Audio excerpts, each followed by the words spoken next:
Այսօր որպես բնաբան հատված պիտի կարդանք Փիլիպպեցիներին ուղղված նամակ 2-րդ գլուխ 12-ից 18 համարները։ Այս երգը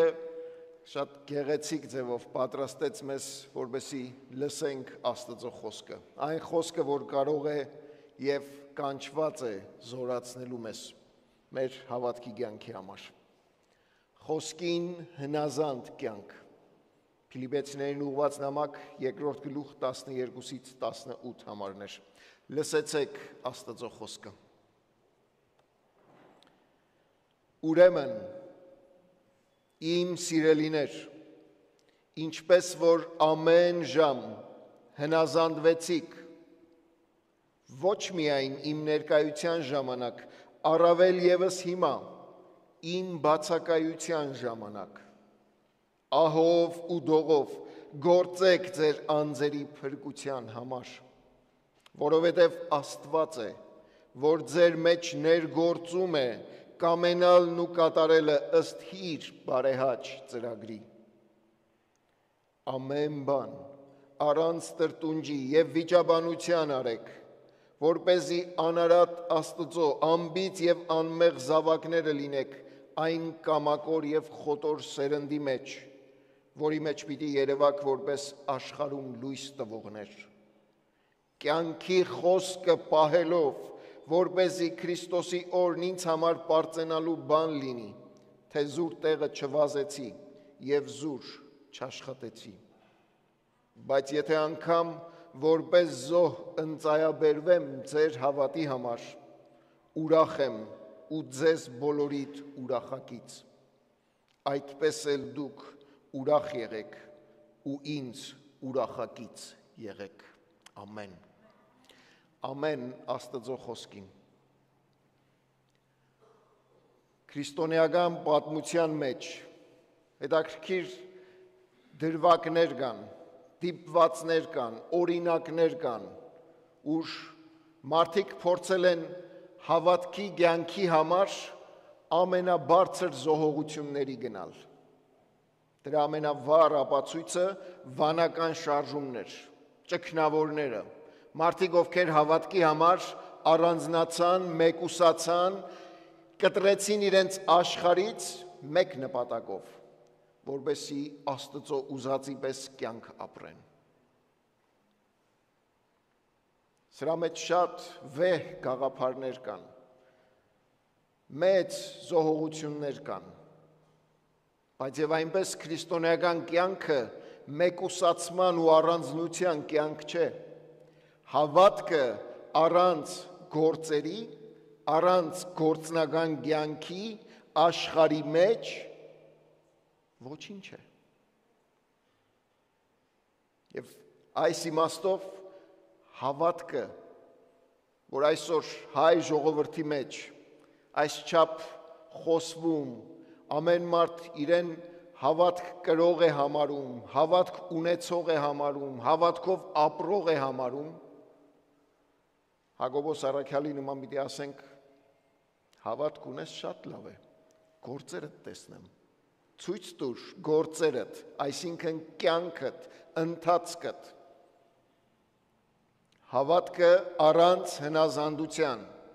առանց գործնական դրսևորումների, առանց կիրառումի ոչինչ է։ Հավատքը պետք է մղի, որ մենք ապրենք այդ համոզումները ամեն օր, տարբեր իրավիճակների մեջ։ Առաքյալ այս հատվածը սկսում է ասելով ուրեմն։ Գիտեք ինչու է ասում ուրեմն։ Հետևություն է անում, եզրակացություն է անում, բայց այդ հետևությունն ու եզրակացությունը գալիս է Քրիստոսի օրինակից։ Առաքյալը 2-րդ գլխի 5-ից մինչև 11-րդ համարները խոսում է Տեր Հիսուս Քրիստոսի օրինակի մասին։ Եվ արդեն այդ հատվածի մեջ այս ուրեմնը մի անգամ էլ է կրկնում եւ ցույց տալիս, որ Աստված նրան մի անուն տվեց ու բարձրացրեց։ Ինչու գիտեք, որովհետև Քրիստոս հնազանդ ընթացք ունեցավ աշխարհի վրա։ Առաքյալն ասում է, ինչպես որ Քրիստոս խոնարհվեց եւ հնազանդվեց Աստծուն եւ գործնականում ցույց տվեց այդ հնազանդությունը, որպես պատասխան Աստված բարձրացրեց իրեն։ Սա առաջին ուրեմնն էր։ Երկրորդ ուրեմնը գալիս է այս հատվածից։ Ուրեմն, ինչպես որ իմ ներկայության ժամանակ հնազանդվում էիք, նաև իմ բացակայության ժամանակ հնազանդվեցեք, ասում է առաքյալը։ Եկեղեցին եւ հովական ծառայության մեջ սա շատ ենք հանդիպում։ Պատասխանատուի առաջնորդի հովի ներկայությունը սթափեցնում է, լրջացնում է, կարգ ու կանոնի մեջ է դնում մարդկանց։ Վայ ինձ եւ վայ ձեզ, եթե անձի համար պետք է հոգևորություն խաղանք։ Վայ ինձ եւ վայ ձեզ, եթե պիտի իրար հաճեցնենք եւ ցույց տանք, թե մենք ինչ ենք փորձում անել։ Աստծո խոսքը եւ առաքյալի այս ուղերձը եկեղեցուն մեկ բան է նշանակում. ես ներկա եմ կամ ոչ, ես կամ չկամ, դա չէ կարևորը։ Կարևորը ինչպես որ Քրիստոսի օրինակը ունեցաք ու տեսակ հնազանդության այդ կատարելությունը եւ ամբողջացումը, այնպես էլ կանչված եք հետևելու նրա օրինակին, անկախ նրանից ով է տեսնում, ով է վերահսկում, ով է նայում, ով է կառավարում, ղեկավարում կամ առաջնորդում։ Այս հնազանդությունը գալիս է ներքին խորը համոզումից, Աստծո վրա հենված համոզումից։ Հավատքը միայն խոսքեր չեն, հավատքը հնազանդություն է, համոզումով հնազանդություն։ Առաքյալն ասում է իմ սիրելիներ, անմիջականությունը, մտերմությունը, ջերմությունը պահելու համար, հորդոր, քաջալերանք, եկեղեցում բարձրացնելու եւ ցույց տալու, որ Աստված ամեն բան, ինչ որ պետք է մեր հավատքի կյանքի համար արել է, մեզ մնում է միայն հետևել Քրիստոսի օրինակին, կատարյալ հնազանդությամբ։ Մեր պարտականությունը, մեր գործը, միակ գործը, որ մեր պատասխանատվությունն է, Աստծո կատարած գործին, Քրիստոսի միջոցով կատարած գործին հնազանդ, հավատարիմ ընթացք ունենալն է։ Փրկությունը Աստծո գործն է, սիրելիներ։ Մենք հավատքով ենք փրկվում եւ ոչ թե մեր մարդկային գործերից, որպեսզի որևիցե մեկս, որևիցե մի պարագայում հպարտանալու կամ մարդկորեն փրկությանը հասնելու երբեք ոչ մտածենք, ոչ էլ պատկերացնենք, որ կարելի է։ Փրկությունը Աստծո գործն է, բայց փրկությունը միայն մեր Աստծուն դառնալով չի ամբողջանում։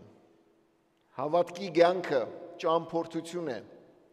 Դրա համար այս օրերի մեջ մենք շատ ենք խոսում ճանապարհ դեպի խաչ, Քրիստոսի օրինակին հետևելու, ամեն օր խորհրդածությունների միջոցով փորձում ենք ցույց տալ, թե այդ ճանապարհը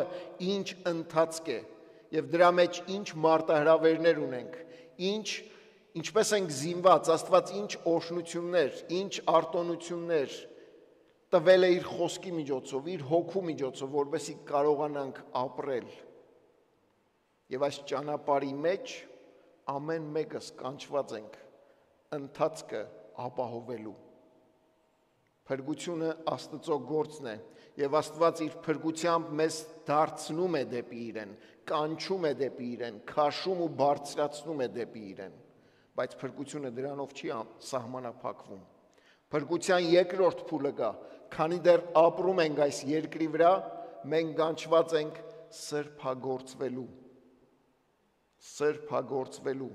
եւ սրա մեջ է մեր պատասխանատվությունը, քայլել Աստծո խոսքի վրա հենված, ինչպես որ երգեցինք, այս խոսքի վրա կառուցած կյանքը գնում է դեպի հաղթանակ։ Խոսքի վրա հենված կյանքը գնում է դեպի հաղթանակ։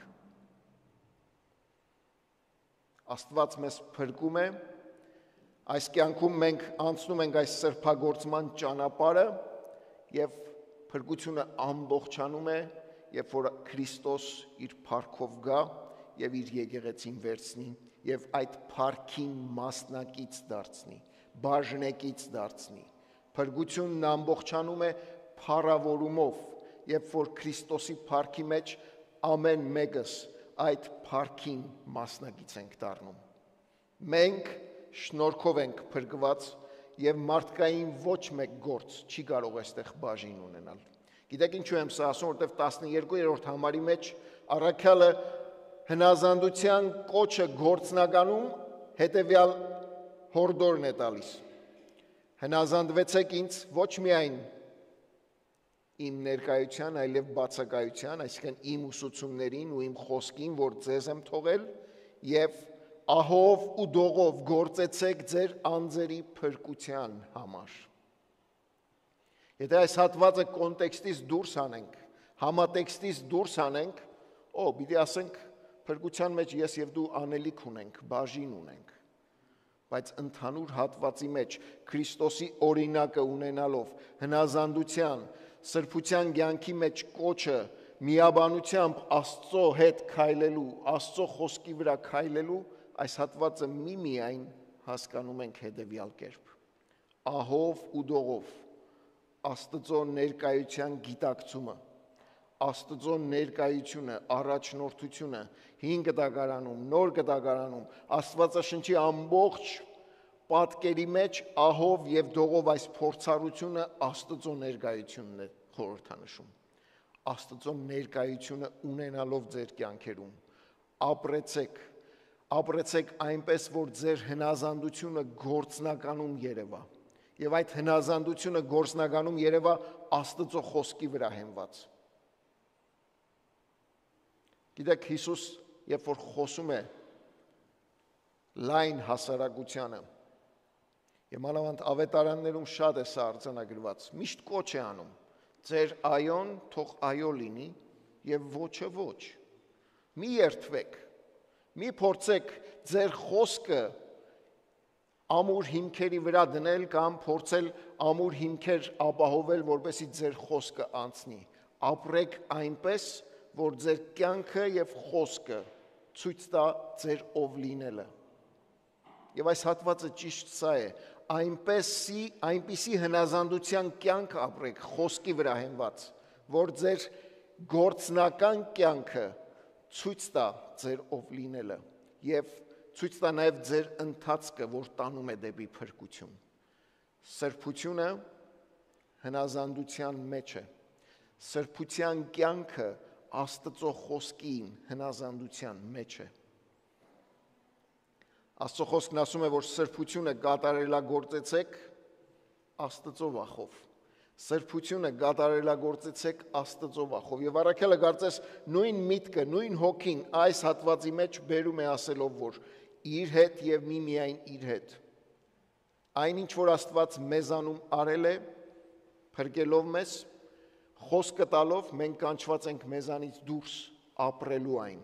ցուցադրելու այն, գործողության մեջ դնելու այն եւ փաստելու եւ ապացուցելու ինքներս մեզ եւ ուրիշներին, որ Աստված մեր մեջ եւ մեր միջոցով գործում է։ Հետաքրքրական է տեսնել, որ Աստված ոչ միայն մեր փրկության հեղինակն է, այլ նաեւ կատարողը։ Եվ նայեցեք 13-րդ համարը, եթե չլիներ, շատ պիտի դժվարություն ունենայինք հասկանալու։ Ինչ որ ասում է ահով ու դողով ձեր փրկության համար գործեցեք։ 13-րդ համարը ամփոփում է, որովհետև Աստված է, որ ձեր մեջ ներգործում է կամենալն ու կատարելը ըստ իր բարեհաճ ծրագրի։ Գիտեք, այս կյանքում էներգիա բառը շատ ծանոթ է, չէ՞, էներգի։ Եվ մենք մեր կյանքում գենցաղում առանց էներգիայի չենք կարող ապրել։ Լույսը, բետրիները, չարջերները, ինչ որ օգտագործում ենք, էներգիայի աղբյուրներ են, որպեսզի մեր կենսունակությունը կարողանանք ապահովել կամ մեզ պետք եղած բաները կարողանանք գործածել։ Մեր մարմինը ևս էներգիայի կարիք ունի։ Կերակուրը, որ ստանում ենք, այն ինչ որ գնում է ներս, կերակուրի ձևով, սնունդի ձևով օգնում է էներգիայի արտադրում, որպեսզի այս մարմինը աշխատի, գործի։ Հոգևոր կյանքում ևս կարիք ունենք էներգիայի։ Մեր հոգին էներգիայի կարիք ունի։ Աստված, որպես այդ էներգիայի աղբյուր, իր որդու միջոցով այդ հաղորդակցության կապը ապահովեց, որպեսզի մենք կարողանանք այդ հոգևոր աղբյուրից կյանքը նորից ստանալ։ Եվ այդ խոստացված էներգիան Աստծո Սուրբ Հոգին է։ Գիտեք ինչու եմ սա ասում, որտեվ լինի 12-րդ համարում, լինի 13-րդ համարում, բուն բանալի բառը այս էներգիա բառն է, որ գործել է թարգմանված, ներգործել կամ գործել։ Աստված մեզ տվել է արդեն այդ փրկությունը, այդ էներգիան, կյանքը, որպեսզի ապրենք, եւ տվել է իր հոգու միջոցով, եւ ոչ միայն տվել է մեզ փրկելու համար, այլև տվել է, որ մեր միջոցով ներգործի, մեր մեջ ու մեր միջոցով ներգործի։ Եվ նայեցեք ինչ հետաքրքիր բաներ է ասում, թե կամենալը, թե կատարելը։ Աստծուն հետևողը, Աստծուն հետևողը, այլևս իր կամքով, իր ուզածով, իր փնտրածով, իր փափագածով չի ապրում։ Աստված իր հոգու զորությամբ մեր մեջ ու մեր միջոցով ներգործում է, գործում է եւ մեր միտքն է վերափոխում, որպեսզի իր կամքի համաձայն մտածենք ու ապրենք։ Եվ դրան ի պատասխան նաեւ գործերը, կատարելը, գործնական կյանքն է դրսևորվում։ Կարող ես ասել, որ ես Աստծուն եմ հետևում, հավատացյալ եմ։ Կարող ես ամենտեղ բարձրաձայնել սա, բայց եթե գործնականում, կյանքում սա չի դրսևորվում, կատարյալ հնազանդությամբ, Աստծո խոսքի վրա հենված, Աստծուն հաճեցնելու, իր կամքը փնտրելու, իր կամքի համաձայն ապրելու, ուրեմն պետք է վերանայենք այսօր մեր ընթացքը։ Առաքյալ արդեն այս նամակի մեջ հստակ ասում է Փիլիպպեցիս 1:6 համարում. Ես հաստատ համոզված եմ սրանում, որ նա, ով ձեր մեջ այս բարի գործը սկսեց, ավարտին կհասցնի մինչև Հիսուս Քրիստոսի օրը։ Պողոս առաքյալ Կորինթացիներին ուղղված նամակում ասում է. ոչ թե մենք ինքներս ենք ընդունակ մի բան մտորելու, այլ որ մեր ընդունակ լինելն Աստծուց է, 2 Կորինթացիս 3:5 համար։ Հովվական օրհնության աղոթքներ կան, գիտեք, որ պաշտամունքը ամփոփելու համար հովիվները Սուրբ գրքից տարբեր համարներ են ասում, որպես փակում պաշտամունքի։ Դրանցից ինձ համար սիրելին Թեսաղոնիկեցիներին ուղղված նամակի մեջ է, ուր առաքյալն ասում է. հավատարիմ է Աստված, որ ձեզ կանչեց եւ պիտի կատարի էլ։ Ուրեմն գնացեք խաղաղությամբ։ Այս հատվածի մեջ կամենալը եւ կատարելը Աստված է ներգործում մեր կյանքից ներս։ Ինչպես կարող եմ ես ապրել ֆիզիկական մարմնի մեջ, այս աշխարհի մեջ, բայց Աստծո ուզածի պես։ Պատասխանը մեկն է։ Աստված իր զորությունը, էներգիան է տվել, որի միջոցով ամեն մեկս կարող ենք հաղթահարել մեզ դյուրավ պաշարող մեղքը, դուրս գալ այն բոլոր կապանքներից, սահմանափակումներից, վիճակներից, որոնք մարդկորեն ի վիճակի չենք, Աստծո կարող զորությունը մեզ տրված է, որպեսզի մենք ամբողջական հնազանդության մեջ կարողանանք իրեն հաճեցնել եւ միմիայն իրեն։ Այս համարն ասում է, որ ինքն է, որ կամենում է մեր մեջ կատարելը, ինքն է, որ ներգործում է մեր մեջ, թե կամենալը, թե կատարելը իր բարեհաճ ծրագրի։ Ուր որ այս արտահայտությունը լսեք կամ կարդաք Աստծո բարեհաճ ծրագիր, նշանակում է իր փառքի համար եւ մեր հոգիների շինության ու փրկության համար։ Իր փառքի համար եւ մեր հոգիների շինության ու փրկության համար։ Աստծո ծրագիրը բարի է, հաճելի է, կատարյալ է բոլոր իրեն հուսացողների համար։ Առաքելը շարունակում է այս միտքը ասելով, որ ինչպես կանչված չենք այլևս ապրելու, ինչպես է, որ պիտի շարունակենք Աստծո հետ մեր քայլելն ու ընթացքը։ Ամեն բան առանց տրտունջի եւ վիճաբանության արեք։ Գիտեք, որ սա հոգնակիով է խոսում։ Ձեր անձերի փրկությունը գործեցեք, Աստված է, որ ներգործում է ձեր մեջ, ամեն ինչ հոգնակիով է ասվում։ Անհատապես չենք առնելու, խոսում է եկեղեցում։ Այս նամակը ինչ սկսել ենք, ես շատ եմ խոսում միաբանության մասին։ Եկեղեցին մեկ շունչ, մեկ մարմին է կանչված լինելու։ Գաղտնիքը Աստծուն հավատարիմ ու հնազանդ կյանքի նաև երևում է միաբանության մեջ,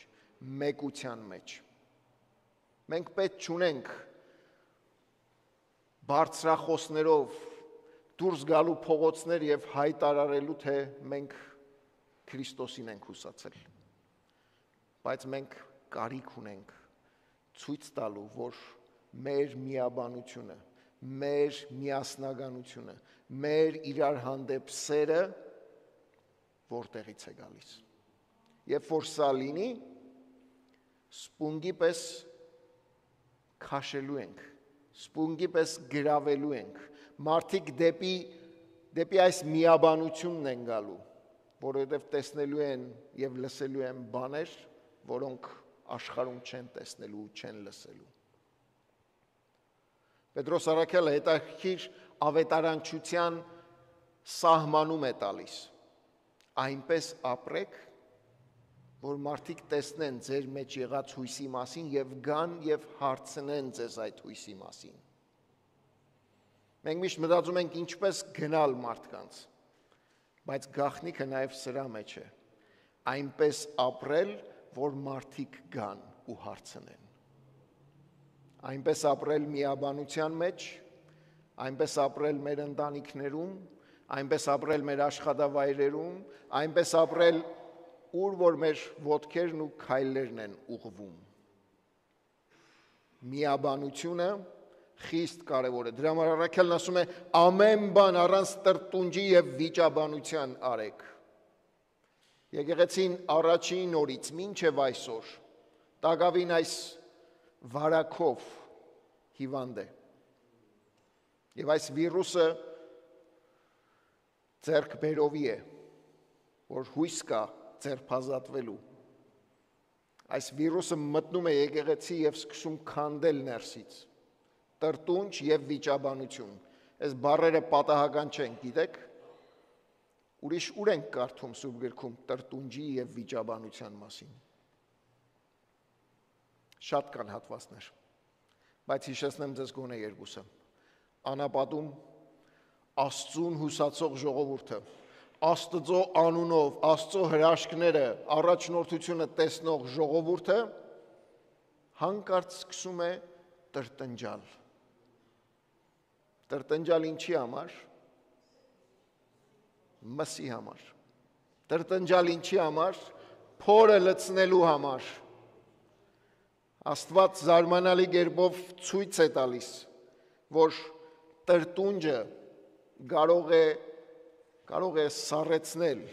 կարող է լռեցնել Աստծո հոգին, կարող է կուրացնել հավատացյալի աչքերը և մոռացության տալ, կուրացնել միտքը ու մոռացության տալ, թե Աստված ինչպիսի մեկն է։ Տրտունջը կարող է խլել խաղաղությունը, հանգստությունը, խլել միաբանությունը, կտրել կապերը և մեծ գեփ առաջացնել։ Առաքյալն ասում է ամեն բան, միտքդ, զգացմունքներդ, հարաբերություններդ, ընտրություններդ, որոշումներդ, պարտականություններդ, կյանքի մեջ ինչ բաներ որ կան, որ անում ես, դրանք նշանակում է ամեն բան, արա առանց տրտնջալու։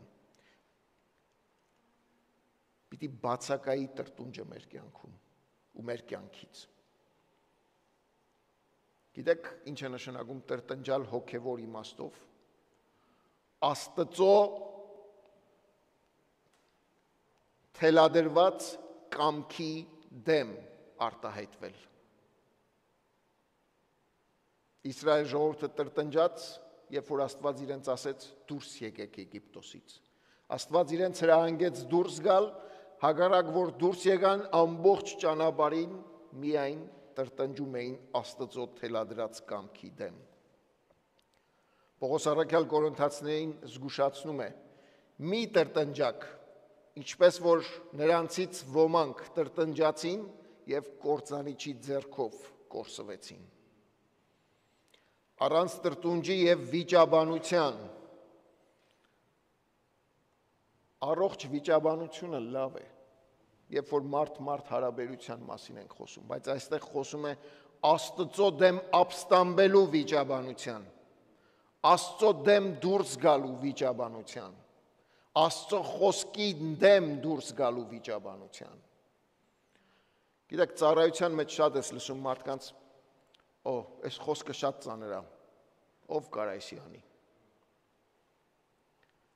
Ձեզ վստահեցնում եմ ամենայն պատասխանատվությամբ, Աստված ինչ որ հորդորում է իր խոսքի մեջ, մեր ուժերից վեր բաներ չի ասում։ Աստված տալիս է ուղղությունը,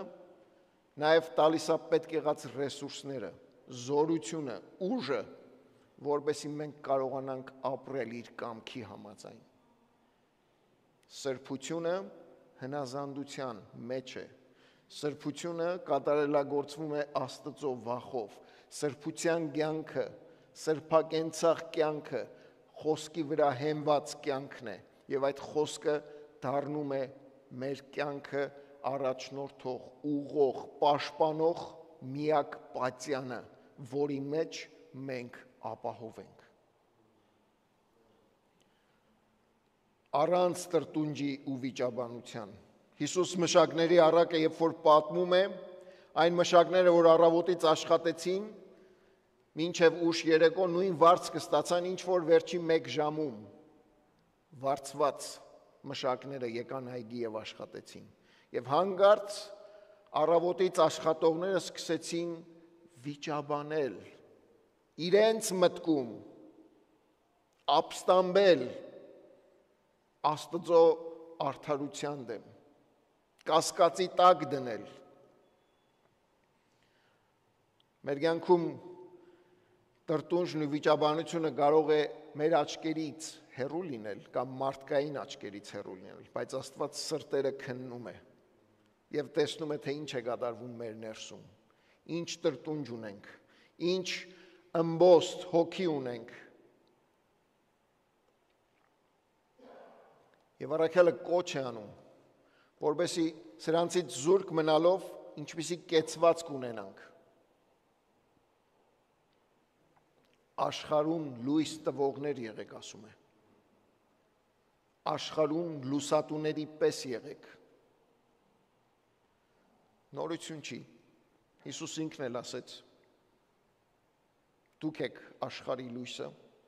եւ որովհետեւ մեկը ճրակը չի վերցնում եւ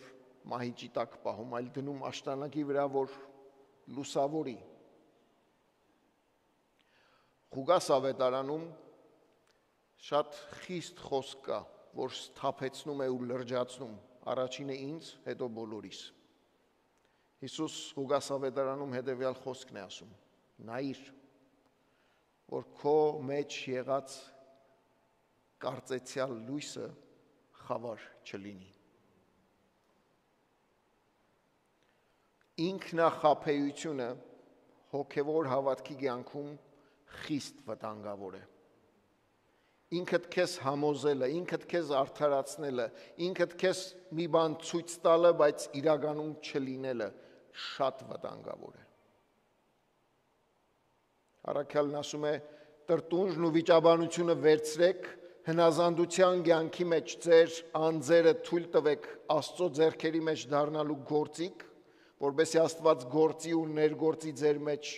իր փրկությունը եւ ամբողջացնի եւ լույսի որդիներ եղեք այս աշխարհում»։ Եվ հետաքրքիր բառերի շարք է ավելացնում. անարատ, անմեղ, այսինքն, եթե շատ ամփոփ ու կարճ ասեմ, թույլ մի տվեք, որ այս աշխարհի մարդիկ քննադատեն ձեզ պատճառներ ունենալով։ Առանց պատճառի կարող են քննադատել։ Ձեր հավատքի կյանքը, հոսանքին հակառակ լողալը, հոսանքին հակառակ գնալը միշտ քննադատվելու է, բայց դա Աստծո փառքի համար է եւ ընդունելի է։ Բայց եթե քննադատում են ձեզ ձեր սխալների համար,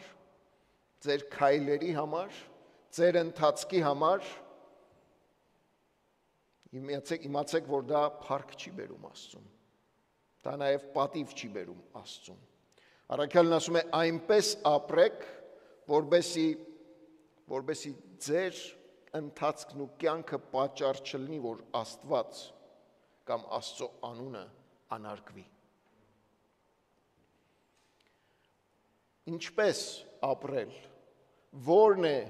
գաղտնիքը, նայեցեք հատվածը ինչ է ասում, կյանքի խոսքը պահելով, կյանքի լոգոսը, Քրիստոս Աստծո մարմնացած խոսքն է,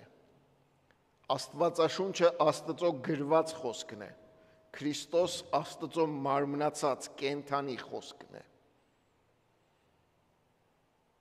Առաքյալը այստեղ ասում է կյանքի խոսքը պահելով։ Այս նամակի մեջ հոմանիշներ կան, բառեր, որոնք նույն միտքն են արտահայտում։ Երբ որ առաքյալն ասում է ավետարան եւ Քրիստոս, նույն բանը նկատի ունի։ Երբ որ ասում է խոսք, կյանքի խոսք, նույն բանը նկատի ունի։ Կյանքի խոսքը Քրիստոսի ուսուցումներն են, Քրիստոսից թողնված, մեզ փոխանցված ուսուցումներն են եւ առաքյալը կոչ է անում պահելու դա։ Ինչ է նշանակում պահել։ Ինչ է նշանակում պահել։ Մենք պահում ենք, երբ որ տարածում ենք, երբ որ ապրում եւ կիրառում ենք։ Հողի մեջ թաքցնելու մասին չի։ Գործնականում ապրելու մասին է։ Հնազանդություն բառը, գիտեք ինչ է նշանակում։ Հնազանդեցեք։ Այս բառը հետաքրքիր բացատրություն ունի, պատկերավոր պիտի ցույց տամ ձեզ։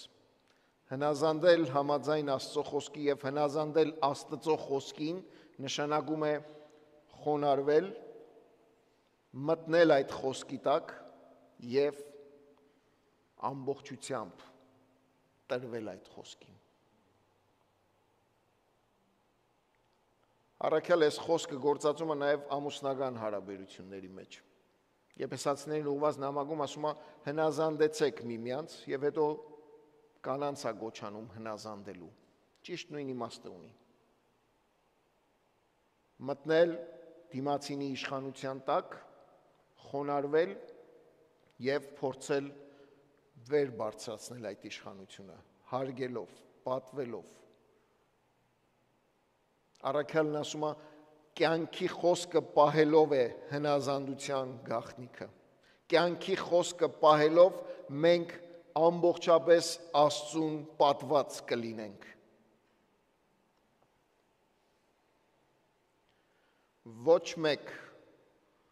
Ոչ մեկ ծառայողի, հովվի, հավատացյալի համար չկա ավելի մեծ ուրախություն, քան տեսնել խոսքը կյանքի գոչված։ Ամենավառ օրինակը մեր ընտանիքներում։ Մեր աղոթքը, փափագը, մեր երազը մեկ բան է, որ մեր զավակները Աստծո ճանապարհների մեջ լինեն։ Այնպես չէ։ Մեր ամեն օրվա աղոթքն է ու աղերսն է սա։ Եվ պիտի շարունակենք աղոթել, որ Աստված բացի իրենց սրտերը եւ առաջնորդի դրանց մեջ։ Նույնն է նաեւ մեկս մյուսի համար աղոթելը, որբեսի Աստված շնորհ քանի, որ ամեն մեկս լինենք քայլող, գործող ավետարաններ, ավետարանը ապրողներ, խոսքին հնազանդ կյանք ցույց տվողներ։ Սթափվելու ժամանակն է, սիրելիներ։ Սթափվելու ժամանակն է, որբեսի մենք կարողանանք իսկապես ցույց տալ աշխարհին, որ այստեղ գործող, այստեղ ապրող, այստեղ ծառայող եկեղեցին խոսքը լրջությամբ է ապրում։ Առաքելը 17 եւ 18 համարների մեջ իր ուրախությունն է հայտնում։ Հակառակ իրեն սպասվող բոլոր մարտահրավերների, անորոշության, մահվան, առաքելն ասում է, եթե նույնիսկ որպես զոհ պիտի թափվեմ, եւ բերում է զոհի այն օրինակը, որ սեղանի վրա թափվում էր, liquid, որպես զոհ, ես ուրախ եմ եւ կոչ է անում եկեղեցուն էլ ուրախ լինելու։ Չկա ավելի մեծ առաքելություն այս աշխարհում, քան մարդկանց դեպի Աստված առաջնորդելը։ Չկա ավելի մեծ ուրախություն այս աշխարհում, քան տեսնել, որ մարդիկ ինչ լրջությամբ, պատասխանատվությամբ եւ սիրով հնազանդվում են խոսքին եւ փոխում իրենց կյանքն ու ընթացքը։ Թող Աստված շնորհի,